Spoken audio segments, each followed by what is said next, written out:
There comes a time when the soul grows weary, not from lack of sleep or physical effort, but from the constant weight of seeking. This deep exhaustion is not the body's cry for rest, but the spirit's quiet signal that it has reached the end of the illusion.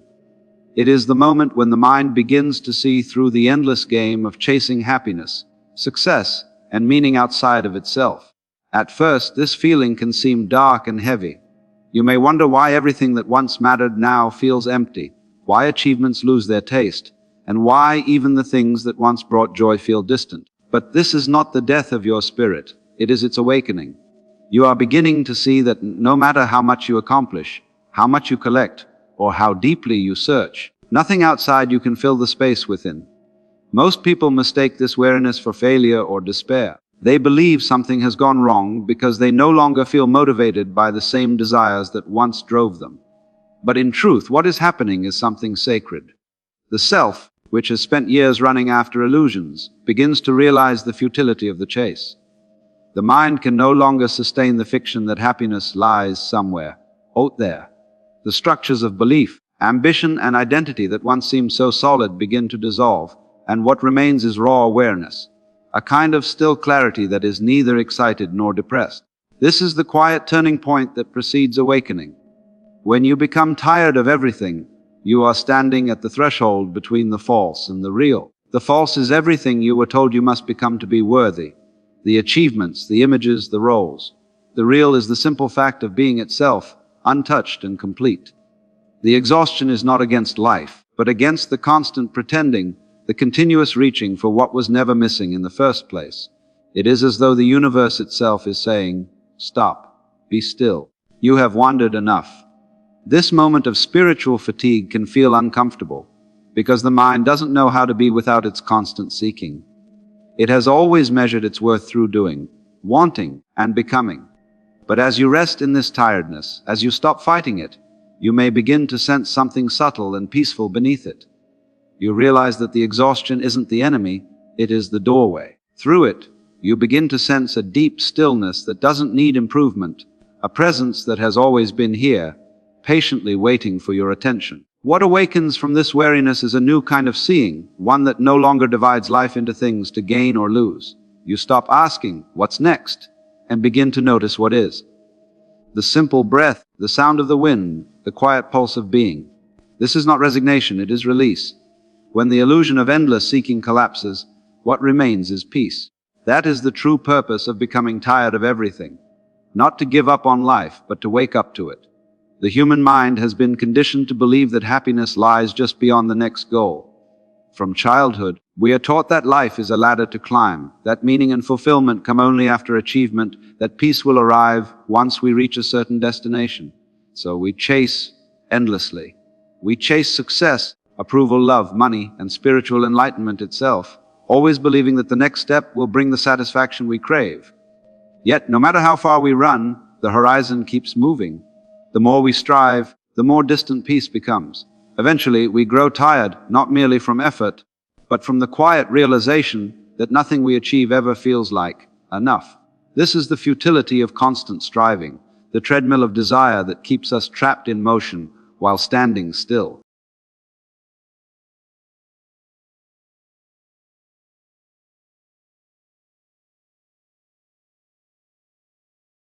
Every new achievement brings a fleeting thrill, followed by an emptiness that demands to be filled again. The pleasure fades, the satisfaction dissolves, and the mind begins searching for the next target. The world encourages this constant restlessness, feeding us promises of fulfillment, new experiences, possessions, and identities. Yet all of them are temporary. Even spiritual pursuits can become part of this same trap when we turn awakening into another goal to be accomplished rather than a truth to be seen. The more we chase peace, the further it retreats, because the very act of chasing assumes that we do not already have it. The constant pursuit becomes a subtle form of resistance against what already is. When this endless cycle begins to collapse, the mind feels lost. It doesn't know how to stop striving because striving has been its entire identity. But there comes a quiet point when you realize that the exhaustion you feel is not caused by the world failing to meet your expectations. It's caused by your own insistence on controlling and improving every moment. The harder you push against life, the heavier it feels. The moment you stop, even for a breath, you sense the profound stillness that was there all along, waiting beneath the noise of effort. Peace is not something you reach after the struggle, it's what remains when the struggle ends. The moment you stop demanding that life become something else, it becomes beautiful. The rain, the silence, the imperfection, all of it begins to shimmer with quiet meaning.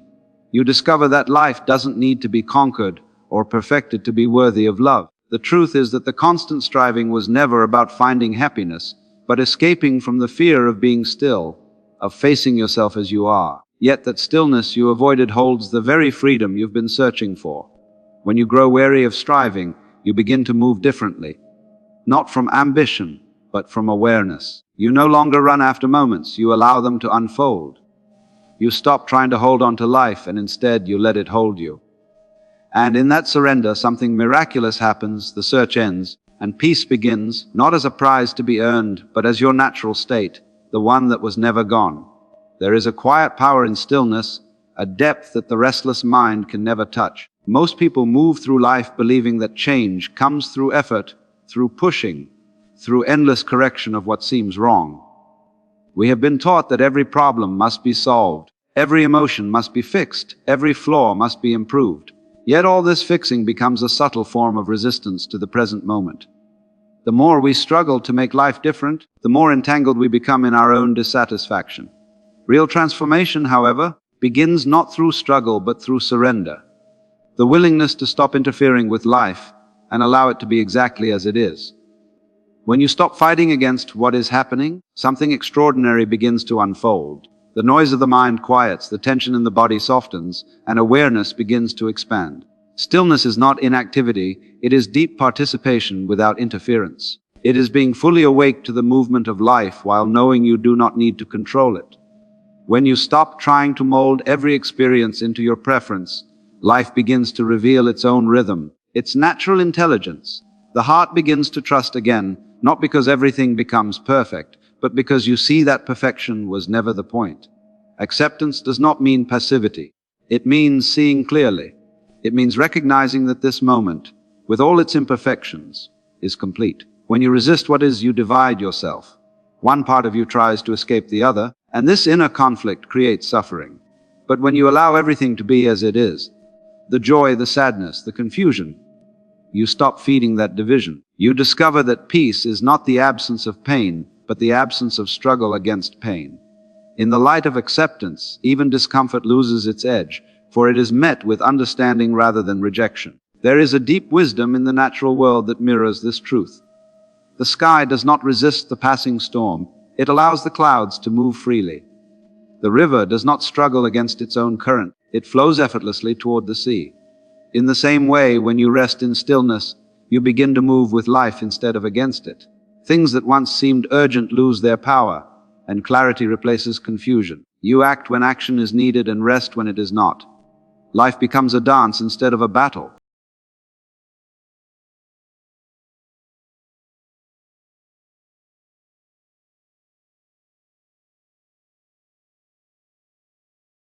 When you begin to trust stillness, you realize that you don't have to force growth. Flowers don't bloom by effort, they simply unfold when the time is right. In that same way, your own growth happens naturally when you stop resisting the present.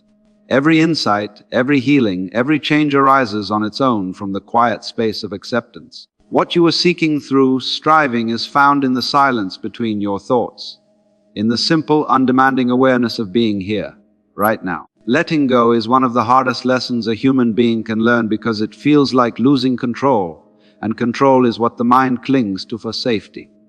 We believe that if we can just manage every outcome, every relationship, and every moment, life will finally go the way we want it to. But the truth is, control is an illusion. The more tightly we hold on, the more anxious and exhausted we become. Life, in its essence, cannot be controlled. It can only be experienced. The art of surrender is not about giving up.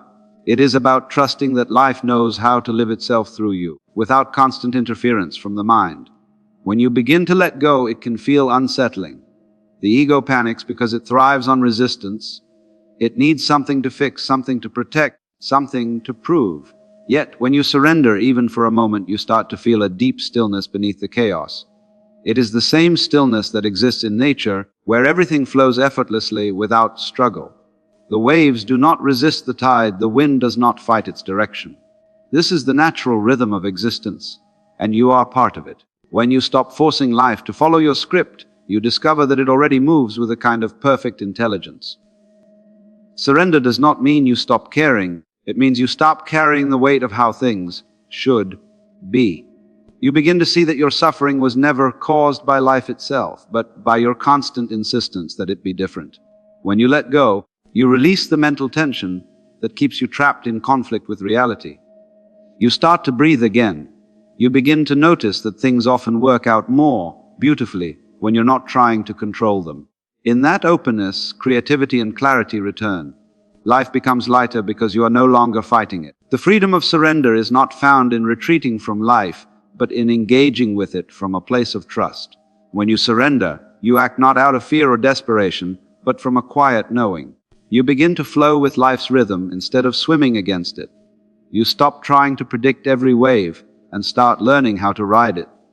This doesn't mean you lose direction. It means you move in harmony with what is already unfolding. And when obstacles appear, you no longer see them as threats, but as natural parts of the current that guide you where you need to go. There is profound strength in this softness. When you let go, you are no longer at war with life. You begin to feel supported by something larger. Call it nature, the universe, or simply awareness itself. You realize that everything you tried to force was always trying to unfold in its own time. To surrender is to return to that timeless flow, to allow life to move through you freely, and to discover that peace was never in control but in trust. When the mind finally becomes quiet, something remarkable happens. The world that once appeared dull, repetitive, and colorless begins to come alive again. The reason life loses its brightness is not because it changes, but because our attention does. We get so caught up in chasing what's next that we stop seeing what's here. We live inside a cloud of thoughts, constantly measuring, comparing, and planning. In this haze, even the most beautiful moments pass unnoticed. Rediscovering wonder is not about finding new experiences. It is about seeing the ordinary with fresh eyes, free from the noise of seeking. When the mind rests, the heart opens, and life reveals itself in its quiet perfection. Presence is not something to achieve. It is what remains when you stop running away from the now. Every breath, every sound, every texture becomes sacred once you give it your full attention. The problem is not that life is empty. It's that we have been too busy to notice how full it already is. When you stop demanding that the moment be more than it is, you realize that it contains everything you ever wanted. The stillness that once felt boring becomes peaceful. The silence that once felt lonely becomes rich and alive. What you were seeking in distant places has always been hidden in plain sight. In the rhythm of your breathing, in the light falling across a wall, in the quiet hum of existence that never ceases. When presence returns, gratitude follows naturally. You no longer take life for granted because you see how fragile and fleeting it truly is. Every small thing becomes precious. A smile, a gust of wind, a bird's call in the distance. You realize that joy is not an emotion you need to chase. It's the natural fragrance of awareness when it is no longer clouded by thought. The miracle was never waiting in some distant future. It was always this very moment, unnoticed only because you were looking elsewhere. The beauty of rediscovering wonder is that it doesn't depend on anything changing. You don't need a new life, a new purpose, or a new version of yourself. What changes is the quality of your seeing. When you are present, even pain softens, because you meet it without judgment. You begin to understand that the world is not something outside of you to be conquered, but something unfolding within you to be experienced. The dullness that once made you feel lost was never the fault of the world. It was the result of forgetting to look. In presence, you see that every moment is complete. There is no future to reach, no past to repair. The very act of being aware becomes enough. The wonder you rediscover is not something you create.